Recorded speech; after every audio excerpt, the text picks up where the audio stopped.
I'm delighted that my friend and esteemed colleague, Rabbi Arik Ascherman, is here from Jerusalem to speak with us tonight. This Shabbat Hagadol before Pesach, we have declared in the United States, at least, that this should be a Shabbat that we should talk about Israel and things that are going on there. Last week, David Graham and I had a conversation about Israel on Friday night, but Arik Ascherman has been a human rights activist for many, many years.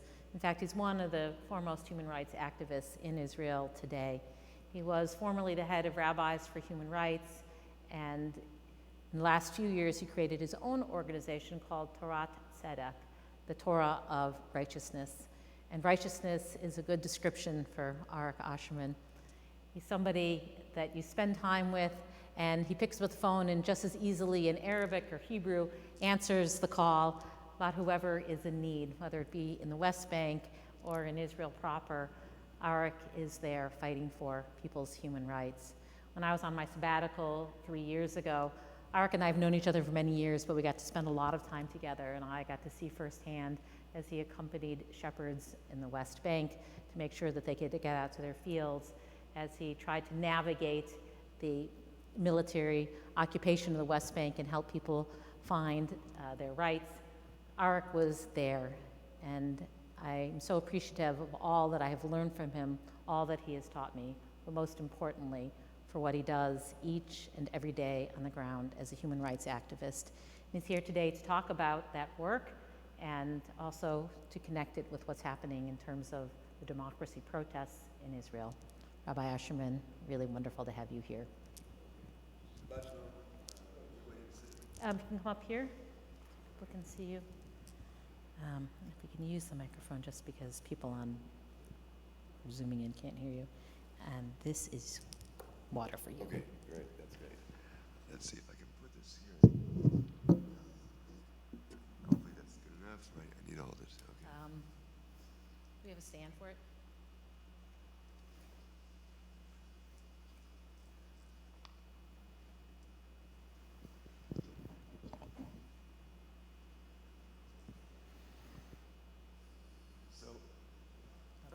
Okay, Shabbat Shalom, everybody. It's so nice to be back here at Beth Emet, the third or fourth time, but the real feeling that this is a place of Kedusha, of holiness, where the things that many of us would like to believe are the essential values of Judaism are not only spoken about, but acted upon.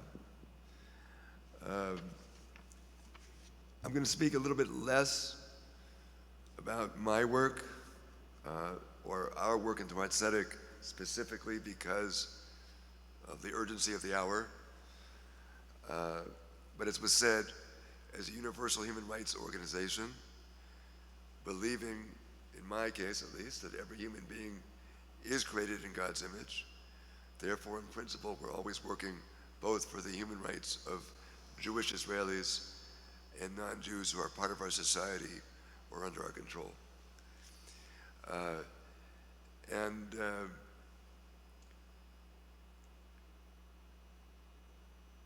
The protest movement that many of you have been following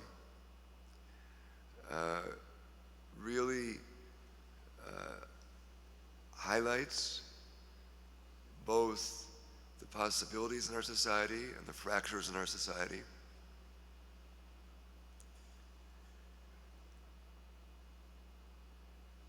Many of you have heard of the Kohelet Policy Forum, the think tank that is behind so much of what is happening. They've written the policy papers for dismantling our justice system.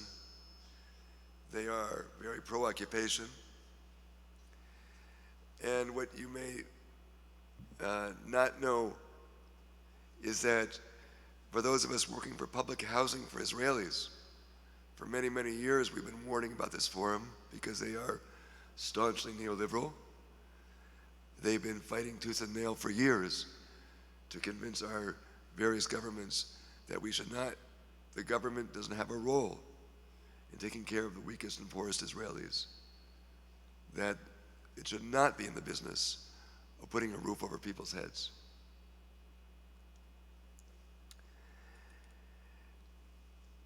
And I also have to say, perhaps some of you may have seen the op-ed that I wrote in Haaretz newspaper. It came out in Hebrew on the yard site of Rabbi Abraham Joshua Heschel a few weeks after in English. And I opened with a quote from Leah Rabin. After Yitzhak Rabin was assassinated, many people gathered around her house in solidarity, in sympathy. And she came out to speak to people, to express her gratitude for the support. She said, I feel supported, but chaval shelo batem kodem. It's too bad. It's a pity you didn't come earlier. And as I think many of you know, this so much reflects my feeling as we look at this protest movement, both here and there. It's amazing. I'm incredibly grateful. It opens up all kinds of possibilities that we have hundreds of thousands of Israelis in the streets, that mainstream American Jewish organization in this country that up until now have never breathed a word of public criticism or concern for something that the state of Israel is doing, are speaking up. And yes, sometimes I want to shake people and say, just now you're waking up? Like everything's been okay until now? Yes, things are substantially worse with our police minister, Itamar Ben-Gvir, who until recently kept a picture of the mass murderer Baruch Goldstein on his wall. Bezalel Smotrich, who founded Regavim, an organization dedicated to dispossessing both Israeli Arabs and Palestinians in the occupied territories, and on and on and on. But it didn't just start just now. The violence, the dispossession have been going on for years in government after government.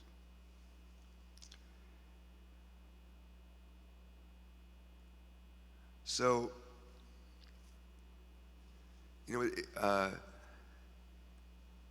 it's already been mentioned that this is Shabbat HaGadol and Parshat Tzav.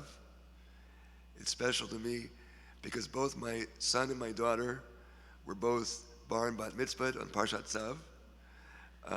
And in the case of my daughter, it fell a few weeks earlier for Shabbat Zachor before Purim.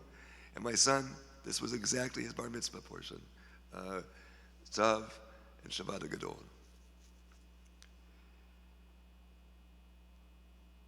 And as I look at the Haftarah that we'll read tomorrow from Malachi, it's mostly an apocalyptic vision. The great burning day as God will come, first preceded by Eliyahu Navi, maybe also the Messiah, to separate the silver from the dross, to punish the wicked, to reward the just, the faithful. And clear lines are delineated between good and evil. And somewhat almost out of place almost. We have the line that we always remember from the Haftarah, that when Eliyahu Navi comes, there's a comforting vision that Eliyahu, or maybe God's self, is going to turn the hearts of the children to their parents and the parents to the children.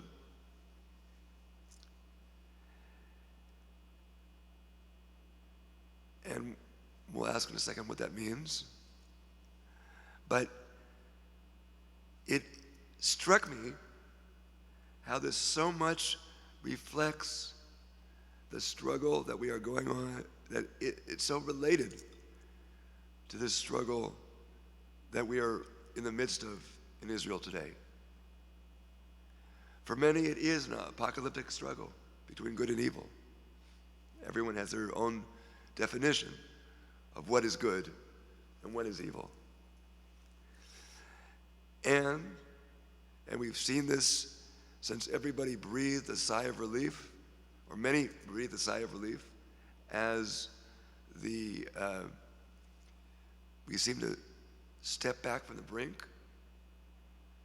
Our Prime Minister announced that there would be a pause in the legislation for the possibility of discussion or negotiation. But this only highlights the divisions, not only between those who are in favor of dismantling our judicial system and those who are not, but also the divisions, which I think some of you are aware of, within the protest movement itself. So, for the first week of the demonstrations, Ayman Odi, the head of the National Arab Party, spoke. And there was other people who spoke about LGBTQ issues, that spoke about the occupation. And then there was a backlash. And somewhat understandably, arguably, the argument was we must focus just on the judicial overthrow, the thing that we can, the widest possible common denominator, so that we can bring in people from the right wing, we can bring in settlers who are also see the danger in these moves. And there is some logic to that.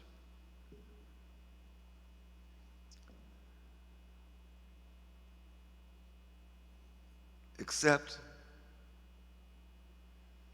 that we have to ask the question,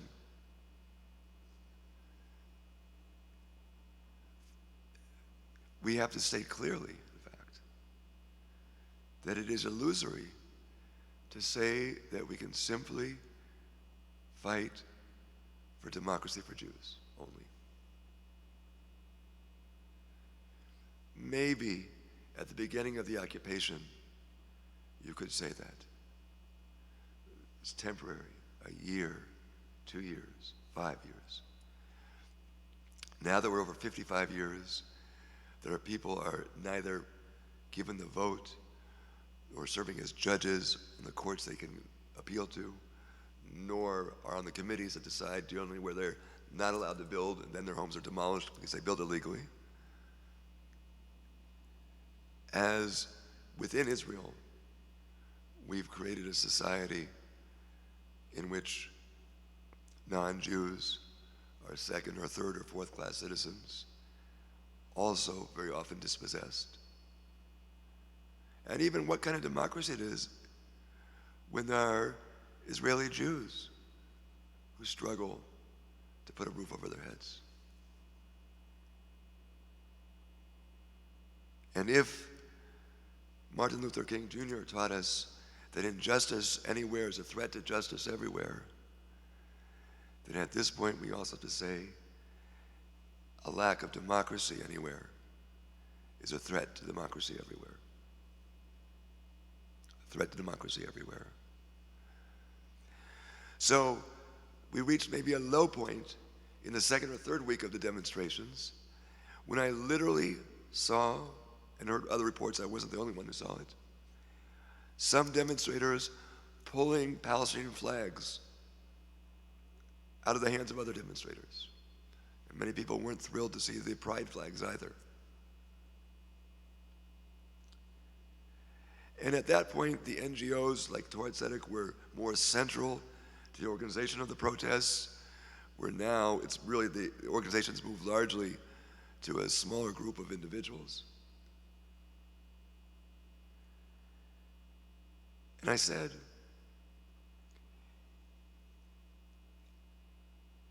I can live with the strategic decision to have a message with a broader appeal from the podium. I can even stomach it if I don't like it. If one demonstrator politely says to another, maybe you should think about that sign or that flag, which is also an opportunity. When people have spoken to me about the signs I've been holding, it's been an opportunity to engage. But if we are with force,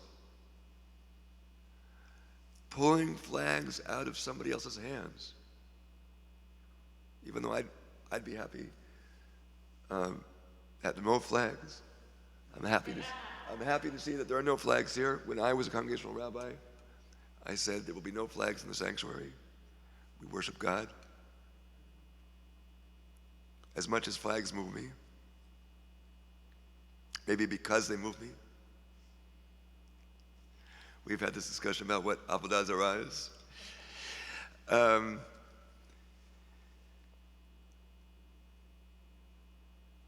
But if we're doing that, we are no better than the people we're demonstrating against. And if there cannot be a clear message of tolerance, then some of us may actually have to call for a boycott of the demonstrations. Thank God, at that point, that argument carried the day. And so now we have a modus vivendi at the demonstrations in which, for the most part, with a brief window of 1 week after the Hawara pogrom, where there was a lot of discussion about the occupation, for the most part, that doesn't happen from the podium. But in many of the cities where these demonstrations are taking place, there's a very visible Gush Neged Kibush, the anti-occupation bloc, and the sky has not fallen.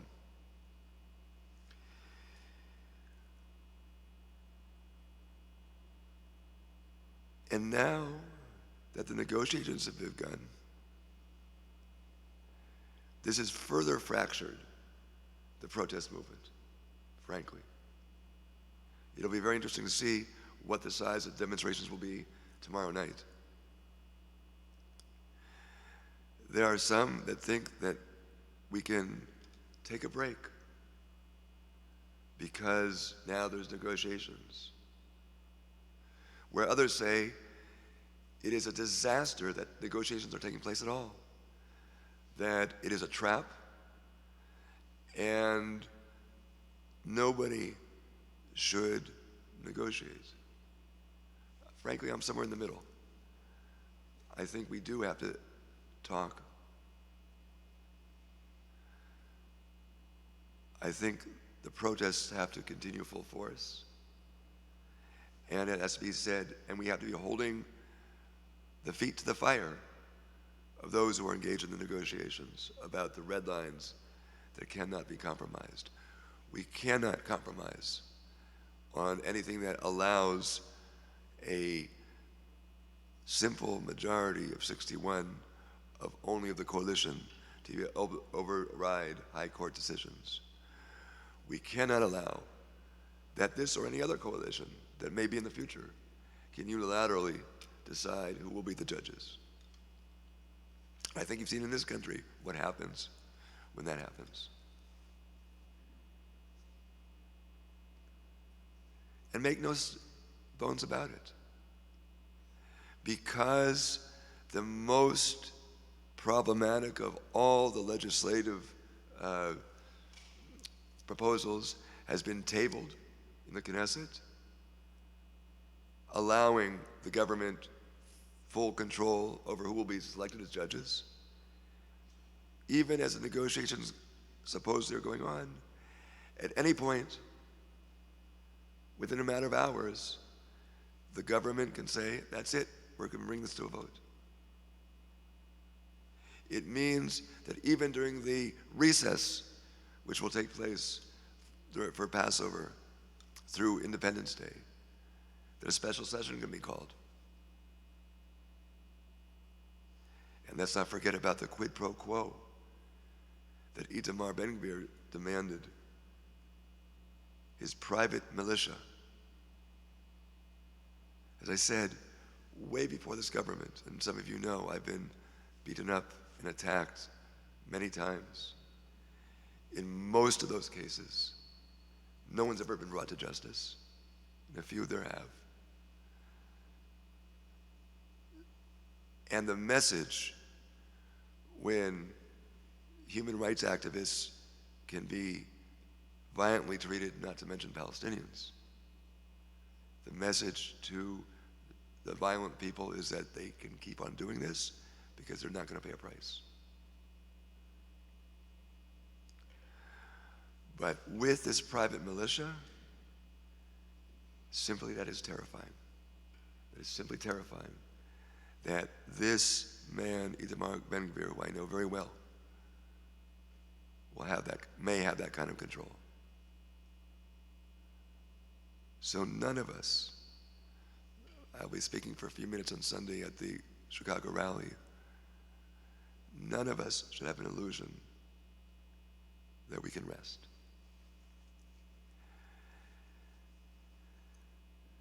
Now, two things I want to say. Our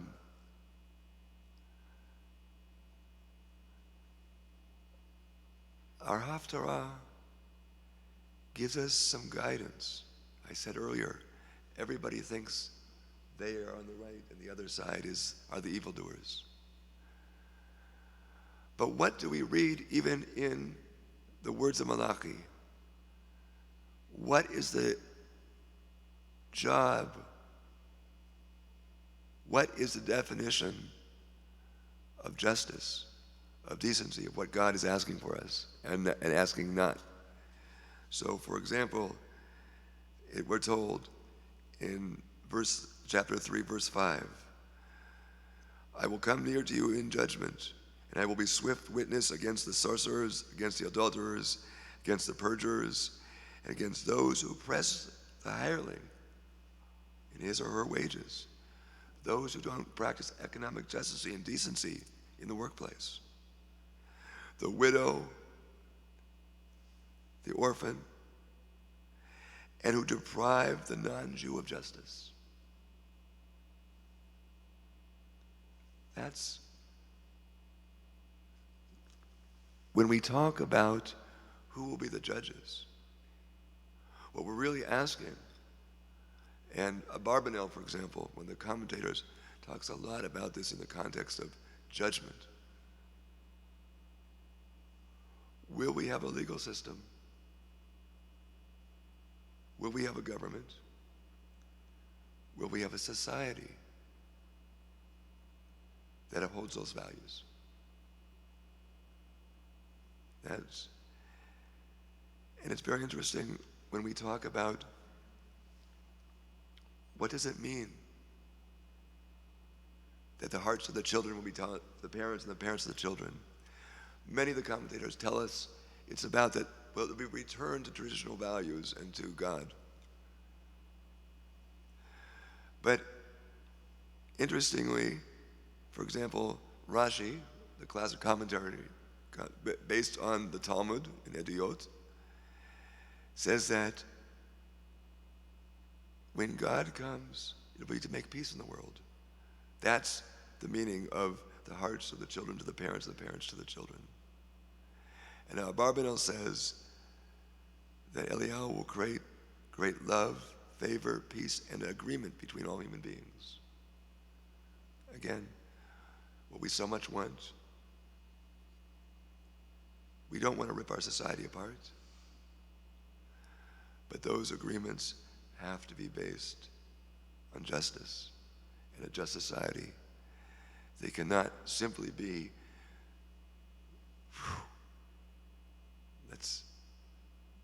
we're past the worst of it. We can relax. We cannot relax.